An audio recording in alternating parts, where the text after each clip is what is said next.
کۆمار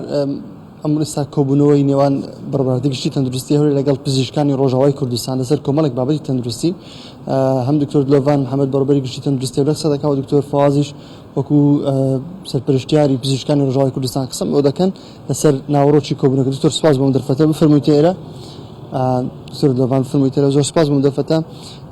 ئامانج و ناوەڕۆکی کۆبوونەکەتان چیە لەگەڵ پزیشکانی ڕۆژاوای کوردستان ئەو پرسانە چین کە گفتوگۆ لەبارەوە بەڵێ ئێمە لەگەڵ ئەوەی کەوا لە هەرێمی کوردستان بە شێوەیەکی گشتی پێشوازی لە گشت ئەو کەسانەی بە تایبەتی پزیشکان و کارمەندانی تەندروستی کەوا کوردانی ڕۆژئاوایان ڕۆژهەڵات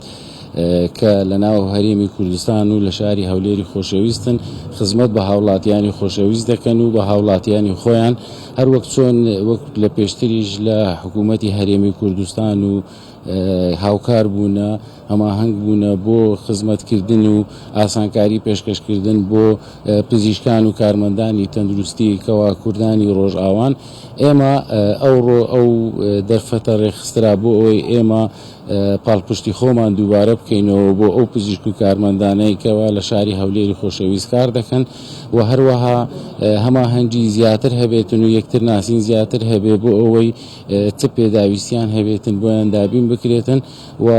ئەوانیش کەوا لە ڕێگای خۆیانەوە چ خزمەتکردنەکەیان بۆ هاوڵاتیانی شاری هەولێری خۆشەویست بێتن یاخود ئەو هاوڵاتیانەی کەوا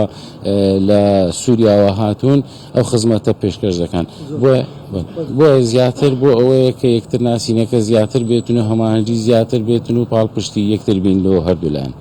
دکتۆر ئەگەر کۆمار دەرفەتە بێت دکتۆر فواز قسە بکەم بە کورتی دکتۆر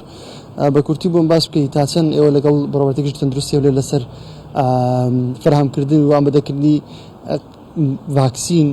قسە بکەن بۆی ڤاکسین بۆ کەمپەکانی ئاوەڕەکان ئامادە بکرێن. ئەزگەلکی سپاسیە هەرێمێ دکم حکوومەتەن و شعبەن وأزقلك إسباسيا كوزير تندرسي دكتور سامان ودكتور دلوفان العصب المحرك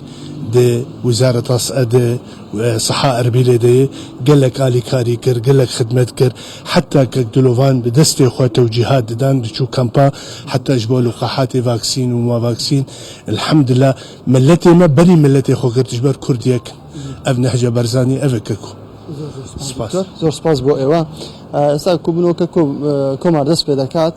ینی باز لە هاوکاریکردنی نێوان هەردوو تیمام وەکو پزیشکانی ڕۆژاوای کوردستان لەگەڵ بەڕێوەبەرگشتی تەندروستی هەولێر و گرنگترینیان بەردەوام ئامادەکردن و فراهەمکردنی ڤاکسینە بۆ ئاوەڕەکانی ئەو کەمپانە کە یاخود ئەو کەسانەی کە خەڵکی ڕۆژاوای کوردستانن و لە ئێستا لە هەرێمی کوردستان دەژین. هاوکارم نەورەس لە هەولێرەوە لەگەڵماندا بوو.